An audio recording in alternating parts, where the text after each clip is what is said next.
Shalom, everybody. Rabbi Edelstein here with this week's installment of Rabbi E in 3, brought to you, as always, by MEOR DC. I'm going to begin by saying something that I know could sound contrived, cutesy, kind of fake, just a way to start the video and make the point. I promise you it's not. I didn't want to make Rabbi E in 3 today. More truthfully, I probably could say I don't want to be making it right now. Just didn't want to. Nothing bad, thank God. No, I'm healthy. My family's healthy. I sincerely hope you and your families and loved ones and friends are healthy. It's just a busy day. I just wasn't feeling it. Wasn't feeling it. So why am I doing it? It's not because I felt guilty, really, or indebted to people, though I am very, very grateful if anyone ever watches part of a video I make and find some benefit in it. But that's not what motivated me today to do it, those thoughts.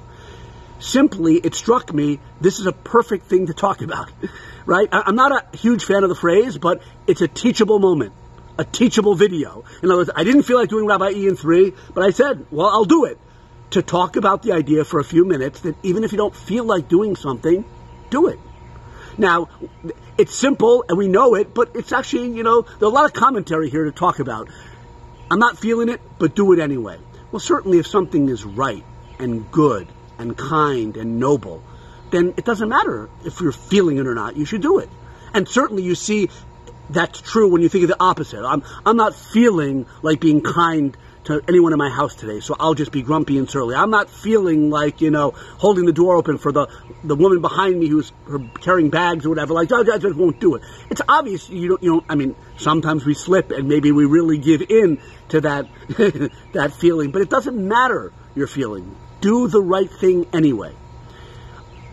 It's true in religious life, it's true in non-religious life, it's true in personal life, it's true in interpersonal life. You're not always feeling it, but that doesn't mean you shouldn't do it. Feelings are important in Judaism, of course. This is not about me here promoting deception. I live a double life. Inside, I don't want to do anything, and I do good things outside. No. The Torah wants us to elevate ourselves and our desires and our ambition to do good, to be mindful all the time, to be pure and on all the time. Of course. And certainly I would say the quality of our good deeds and our mitzvot, the rabbis say, does go higher and higher the more into it we are, the more kavanah, intention we have.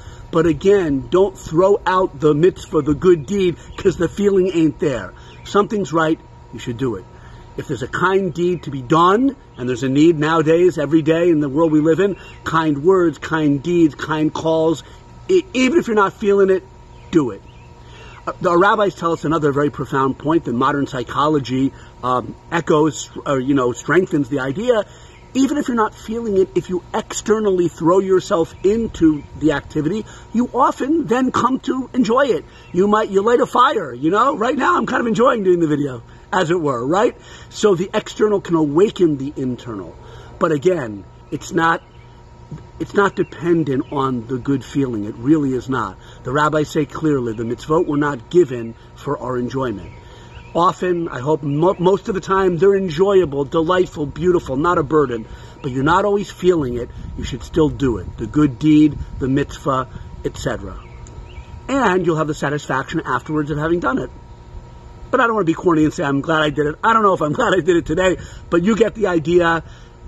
You're not feeling it. Try to feel it. Do it anyway. Good Shabbos.